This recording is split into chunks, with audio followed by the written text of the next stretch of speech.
တခါကအမျိုးသမီးတစ်ယောက်မှာရွှေနဲ့ပြုလုပ်ထားတဲ့လက်တစ်ဖက်ရှိပါတယ်။တနေ့မှာတော့သူမဟာတောထဲမှာတစ်ပင်ခုတ်နေရင်တစ်ပင်လဲကျပြီးသူမရဲ့လက်ပေါ်ကိုပိမိသွားပါတော့တယ်။သူမရဲ့ခင်ပွန်းဖြစ်သူကတစ်ပင်ကိုဖယ်ရှားနိုင်ဖို့အစွမ်းကုန်ကြိုးစားခဲ့ပေမဲ့မတတ်နိုင်ခဲ့ပါဘူး။နောက်ဆုံးမှာတော့ဇနီးတဲ့ရဲ့အသက်ကိုကယ်တင်ဖို့အတွက်သူမရဲ့လက်ကိုပစိန်နဲ့ဖြတ်တောက်ပစ်ဖို့ဆုံးဖြတ်လိုက်ရပါတယ်။အဲ့ဒီနောက်ပိုင်းမှာတော့သူမဟာပြတ်တောက်သွားတဲ့သူမရဲ့လက်ကိုကြည့်ပြီးအမြဲတမ်းဝမ်းနည်းနေခဲ့ပါတယ်။ဒါကိုမြင်ရတဲ့ခင်ပွန်းဖြစ်သူကသူမအတွက်ခြေတုလက်တုတစ်ခုပြုလုပ်ပေးဖို့စိတ်ကူးခဲ့ပါတယ်။ဒါပေမဲ့ဇနီးတဲ့ကတော့ရွှေနဲ့လုပ်ထားတဲ့လက်ကိုပဲလိုချင်ခဲ့တာပါ။ဒါကြောင့်ရက်နှင်းငယ်အကြာမှာတော့ခင်ပွန်းဖြစ်သူကသူမအတွက်ရွှေလက်တစ်ဖက်ကိုပြုလုပ်ပေးခဲ့ပါတယ်။ဒါပေမဲ့ဒီရွှေလက်ကြောင့်ပဲသူမရဲ့ခန္ဓာကိုယ်ထဲကိုပိုးဝင်လာပြီးနောက်ရက်အနည်းငယ်မှာပဲသူမကွယ်လွန်သွားခဲ့ပါတယ်။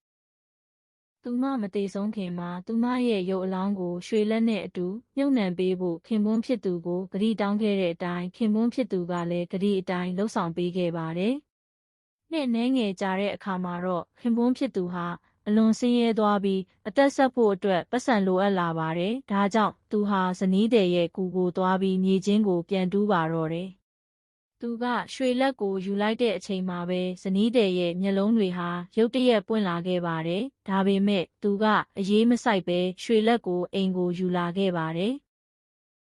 အဲဒီညမှာပဲဇနီးဖြစ်သူဟာသူမရဲ့ရွှေလက်ကိုပြန်ယူဖို့ရောက်လာခဲ့ပါတယ်။သူဟာကြောက်လန့်တကြားနဲ့ရွှေလက်ကိုဇနီးတဲ့ထံပြန်ပေးခဲ့ပေမဲ့ရွှေလက်ကိုရရှိပြီးချင်းမှာပဲဇနီးဖြစ်သူကသူ့ကိုတပ်ပစ်လိုက်ပါတော့တယ်။